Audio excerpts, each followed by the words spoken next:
ಬಸವೇಶ್ವರ ಮೂರ್ತಿಯ ಸ್ಥಾಪನೆ ಅದರ ಮಾಹಿತಿ. ಅದು ಲಂಡನ್ ನಗರದ ಲ್ಯಾಂಬತ್ ಎಂಬ ಏರಿಯಾದಲ್ಲಿ ಬಸವೇಶ್ವರ ಮೂರ್ತಿಯು ಪಶ್ಚಿಮಮುಖವಾಗಿ ಥೇಮ್ಸ್ ನದಿಯ ದಡದ ಮುಖ ಮಾಡಿದೆ. ಇಲ್ಲಿ ಕಳಬೇಡ, ಕೊಲಬೇಡ, ಹುಷಿಯ ನುಡಿಯಲು ಬೇಡ, ಅನ್ಯರಿಗೆ ಅಸಹ್ಯ ಪಡಬೇಡ, ತನ್ನ ಬಣ್ಣಿಸಬೇಡ, ಇದರ ಹಳಿಯಲ್ಲ ಬೇಡ ಎಂಬುದು ಪ್ರಿಂಟ್ ಮಾಡಿದ್ದಾರೆ ಇಲ್ಲಿ. ಹಾಗೂ ಕಲ್ಲು ನಾಗರ ಕಂಡರೆ ಅದರ ಬಗ್ಗೆ ಮಾಹಿತಿ ಇದೆ. 1, 2, 3, 4, 5 ಬಸವಣ್ಣನ ವಚನಗಳ ಸಾರ ಇಂಗ್ಲೀಷ್ನಲ್ಲಿಯೂ ಇದೆ, ಕನ್ನಡದಲ್ಲಿಯೂ ಇದೆ. ಇಲ್ಲಿ ಕನ್ನಡ ಶಬ್ದ ನೋಡಿ ನಮಗೆ ಬಹಳ ಖುಷಿಯಾಯಿತು.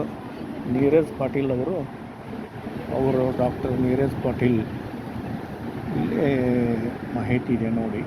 ಇಷ್ಟು ಇದೇ ಥೇಮ್ಸ್ ನದಿ.